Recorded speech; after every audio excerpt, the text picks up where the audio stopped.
Don't you dare. You don't get to take credit for Martha's work again. I heard Philip's voice booming from the conference room. I froze outside the door, files clutched to my chest, the familiar knot of anxiety tightening in my stomach. You have no idea what you're talking about, Danielle replied, her voice eerily calm. I've been cultivating the Sinex relationship for months. Martha is simply executing my strategy. I took a deep breath and pushed through the door. Both of them turned to look at me. Philip, my loyal team member with his perpetually rumpled blazer, and Danielle Fulton, our newly promoted vice president of sales, immaculate in her tailored suit that probably cost more than my monthly mortgage payment.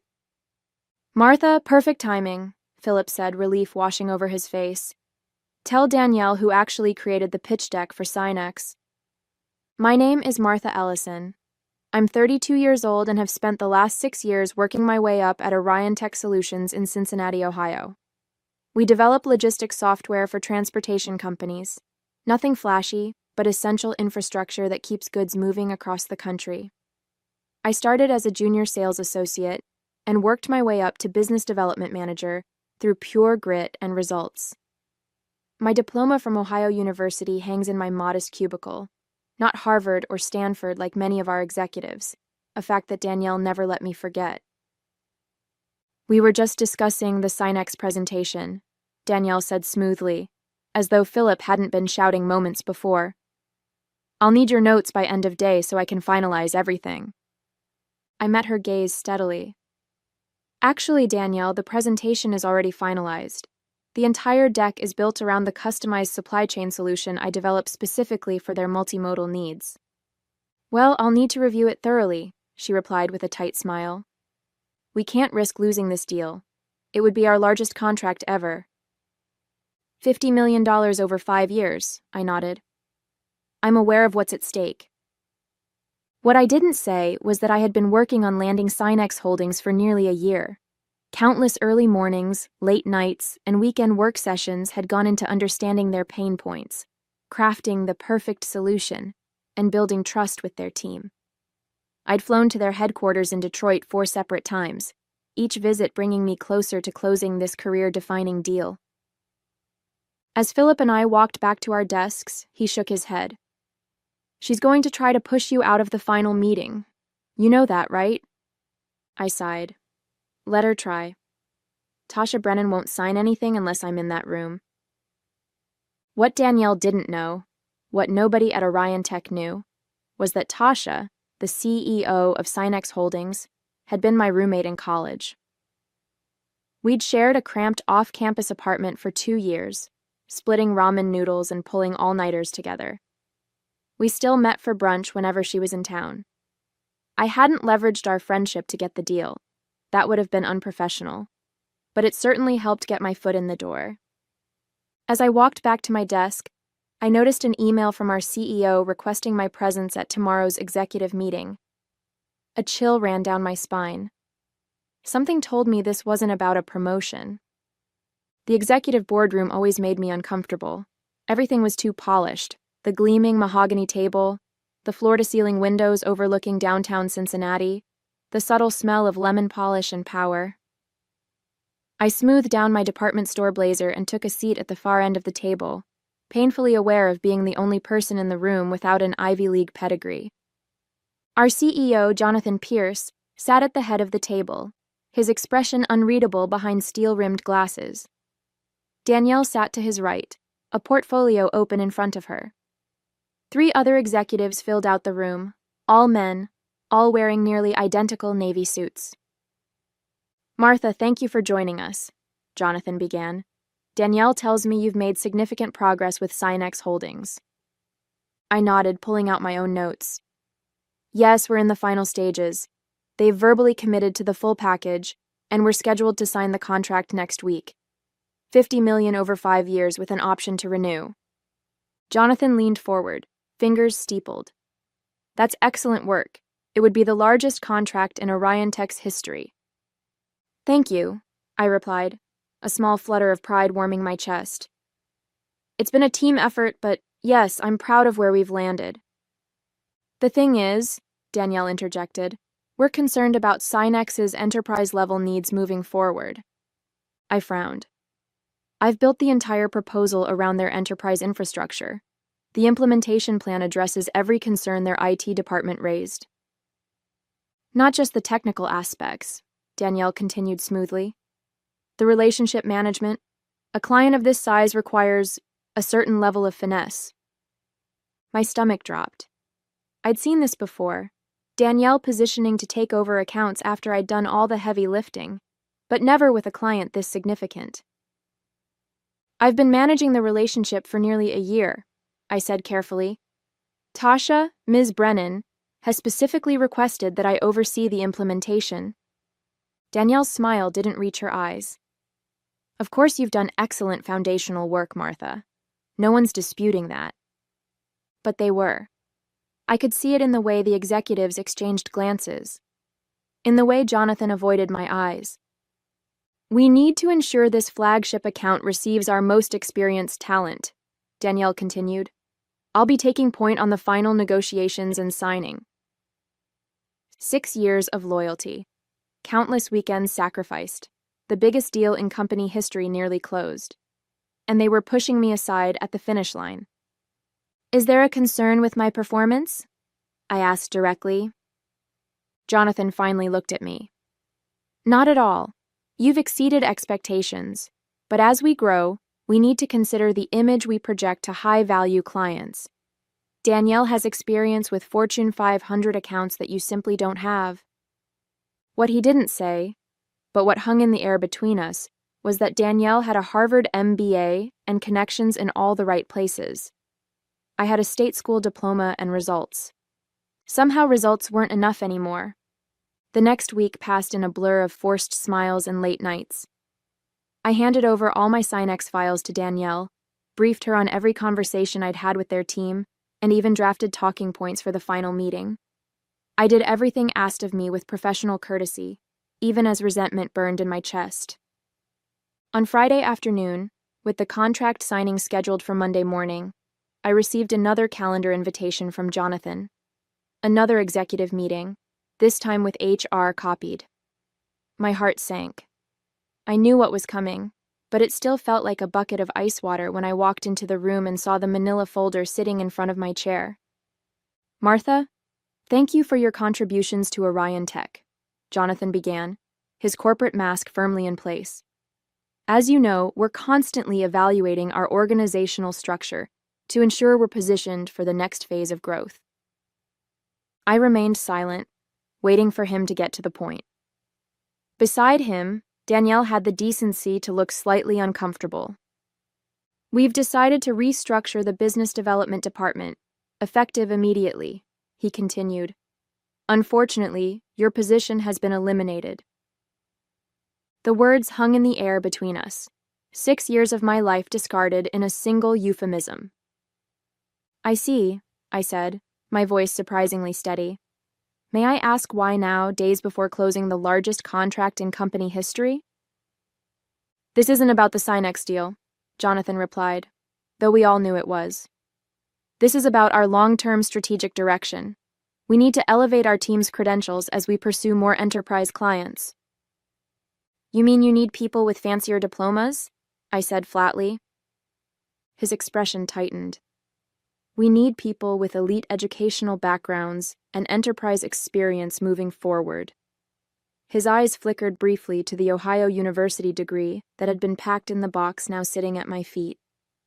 Danielle leaned forward. We're prepared to offer a generous severance package, 3 months' salary and benefits, plus a letter of recommendation. How thoughtful, I replied, the bitterness finally seeping into my voice. I could feel my face flushing with anger and humiliation.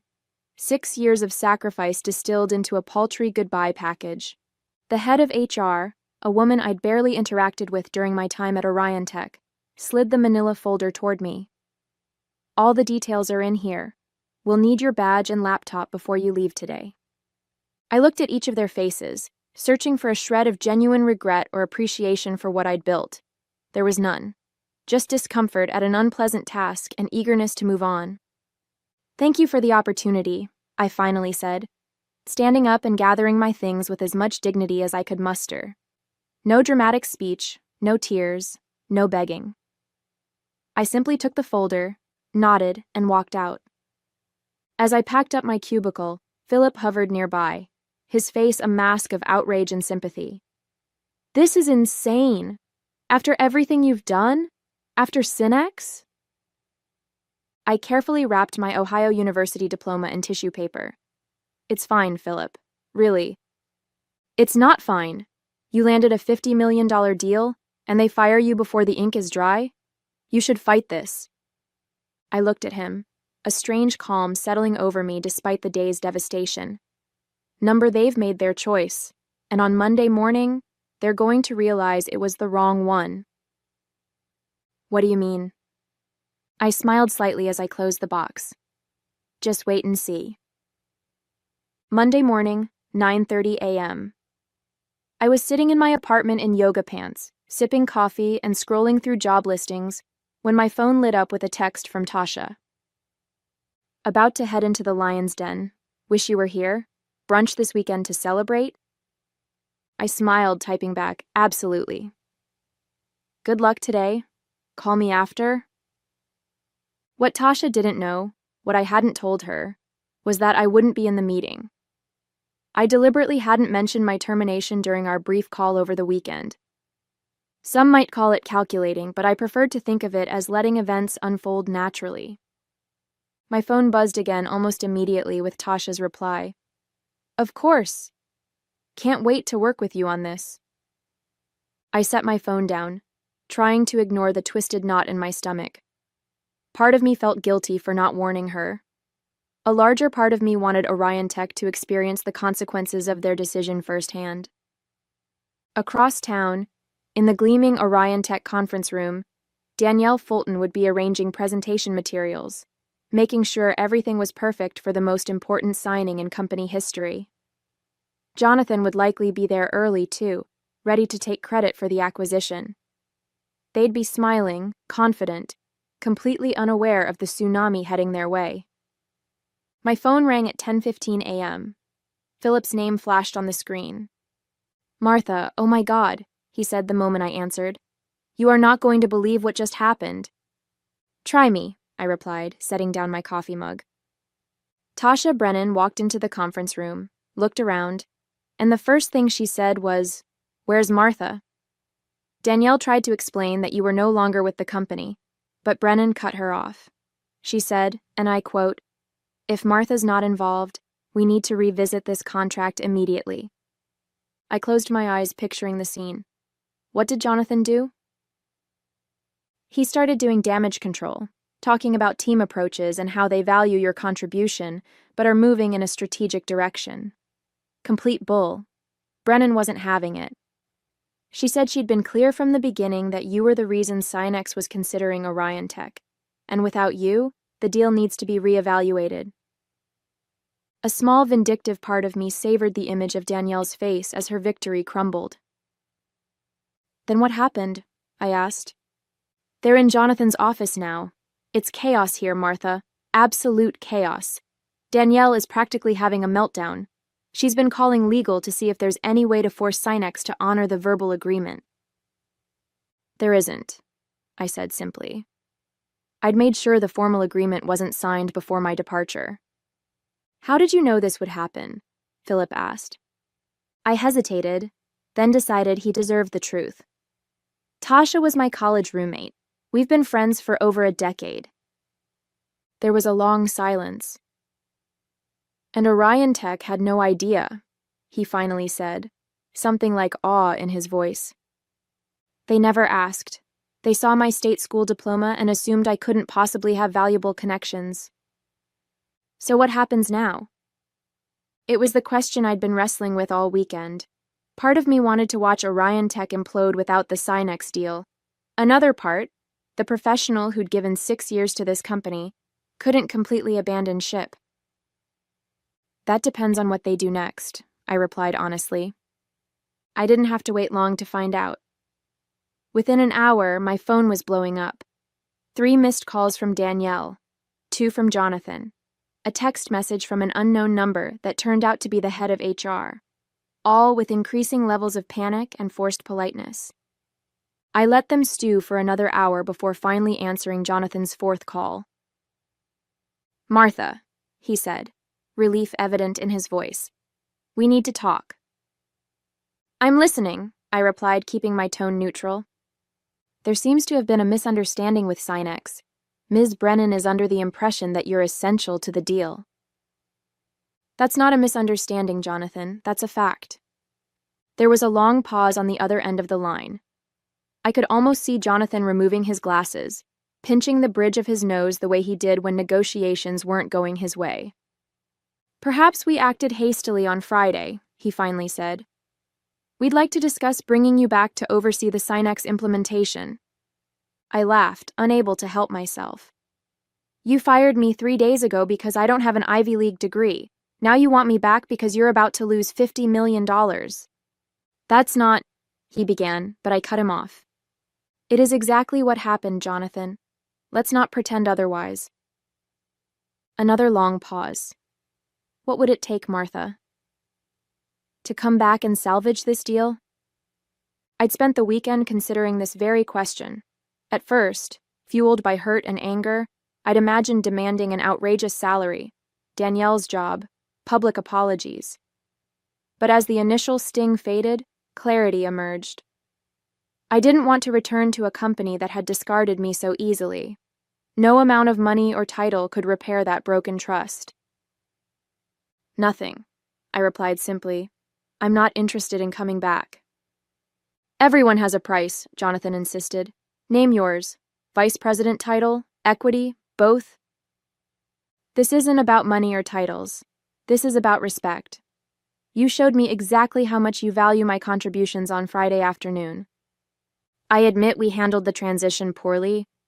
"Transition?" I interrupted, my voice rising despite my efforts to remain calm. "You fired me days before closing the biggest deal in company history because my diploma didn't have enough Ivy on it. That's not a transition, Jonathan. That's elitism, plain and simple."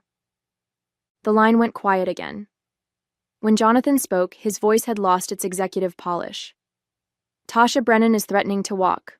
We're talking about $50 million, Martha. The board is having an emergency meeting this afternoon. That sounds like a problem for you and Danielle to solve with your elite degrees." "Please?" he said, and I was startled to hear actual desperation. "Just come to a meeting. Name your terms. Whatever you want." I thought about Tasha sitting in that conference room, defending me when I wasn't there to defend myself. I thought about all the late nights I'd worked while Danielle left at 5 sharp. I thought about the subtle digs at my state school education, the promotions that went to less qualified people with better pedigrees, the constant need to prove myself over and over again. "I'll think about it," I finally said, not quite ready to close the door completely.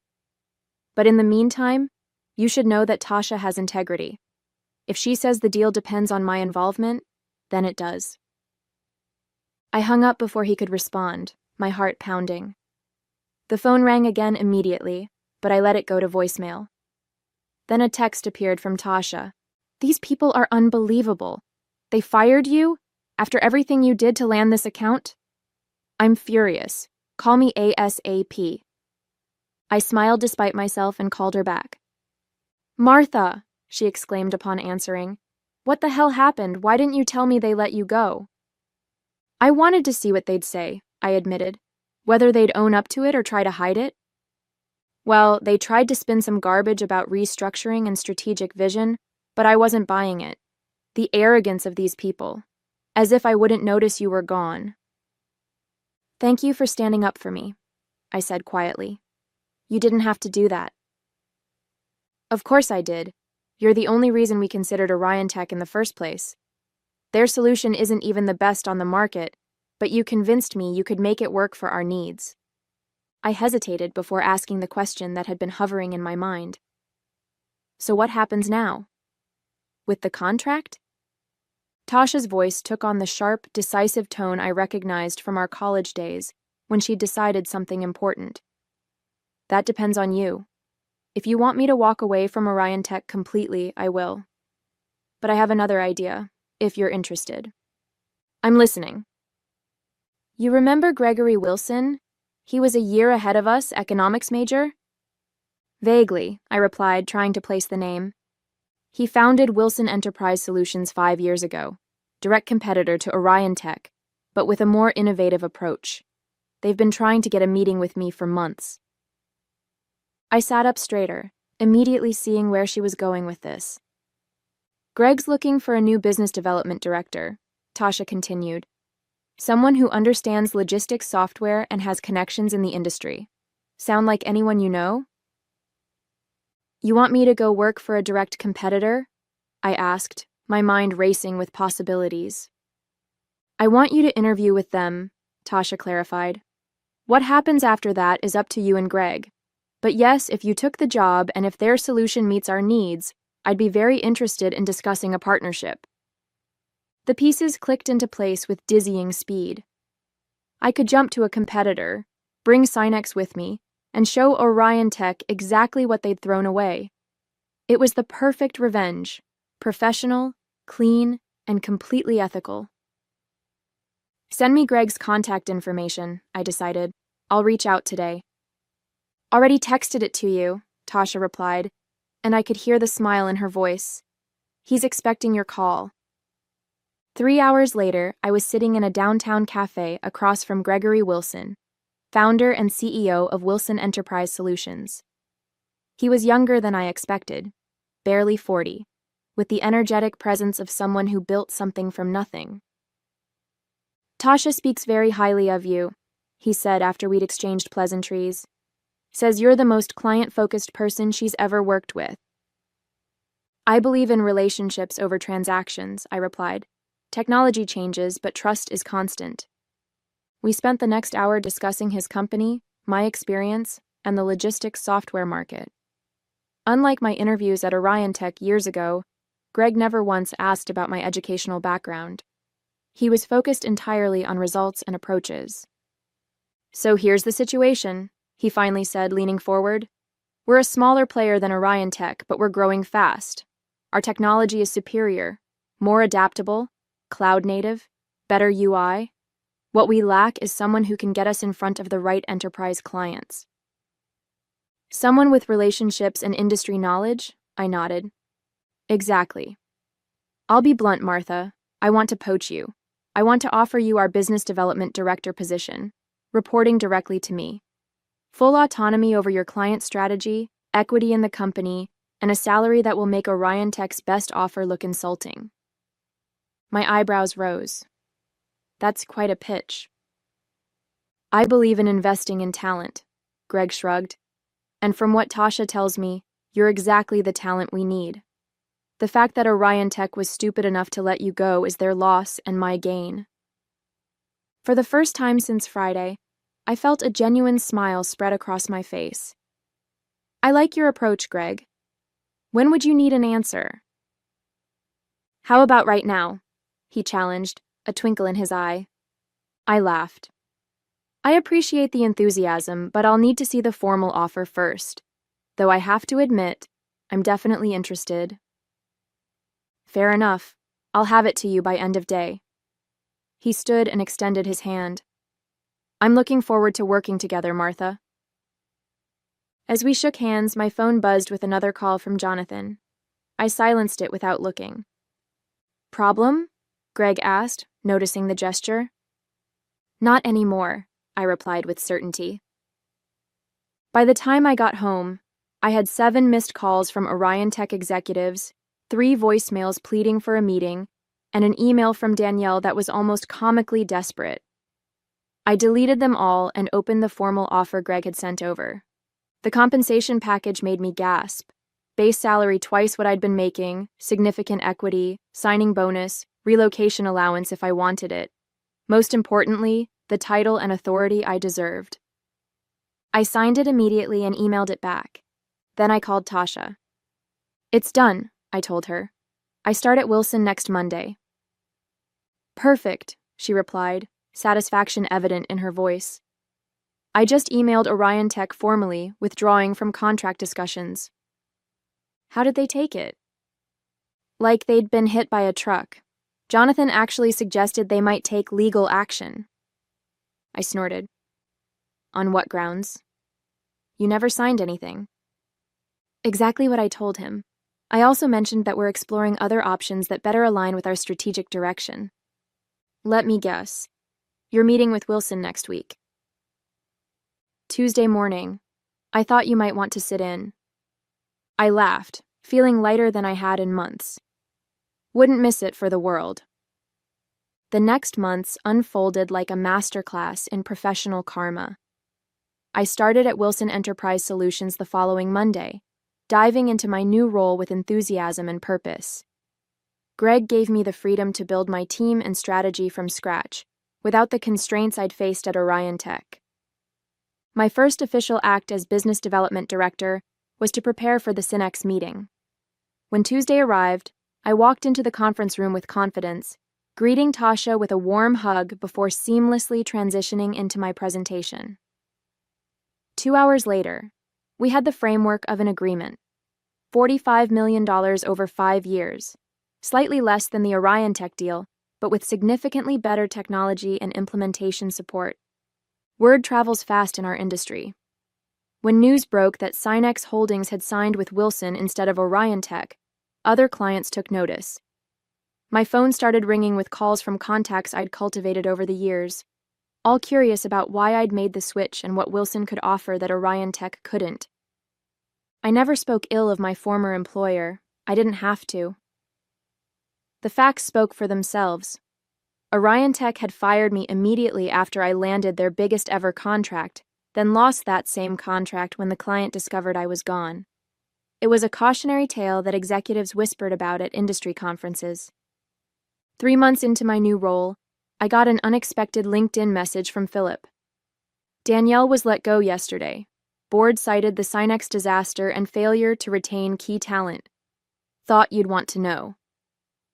I felt a moment of satisfaction, quickly followed by concern for my former team. How are things there? I wrote back. Tense. Stock is down 30% since the Synex news. Rumors of layoffs. I didn't celebrate. Instead, I sent Philip a message. If you're interested in a change, Wilson is hiring. We value results over pedigree here.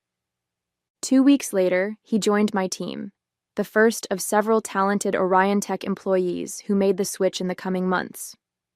1 year after my unceremonious firing, Wilson Enterprise Solutions had grown by 150%. Our client roster included 3 former Orion Tech flagship accounts, including Synex Holdings. My team, now 15 strong and growing, was a diverse mix of backgrounds, educations, and experiences, united by their drive and client focus. I'd just wrapped up our quarterly planning meeting when my assistant said Greg wanted to see me. I found him in his office, reviewing financial projections with a satisfied expression. The board meeting went well? I asked, taking a seat. Greg looked up with a grin. Extremely. We're on track to surpass Orion Tech in market share by Q3. That's ahead of projections. It is, largely thanks to you and your team. He pushed a folder across the desk, which is why I wanted to discuss this with you first. Inside was a press release draft announcing my promotion to Chief Revenue Officer, effective immediately. Greg, I don't know what to say, I managed, genuinely surprised. Say yes. You've earned it. You've transformed our sales organization, brought in top talent, and landed clients we couldn't even get meetings with before. I smiled, thinking about how different this moment felt from my last executive interaction at Orion Tech. Then yes. Absolutely yes. As I left Greg's office, I checked my phone and found a text from Tasha. Have you seen the news about Orion Tech? I hadn't. A quick search revealed the headlines. Orion Tech had announced a strategic restructuring following 4 consecutive quarters of declining revenue.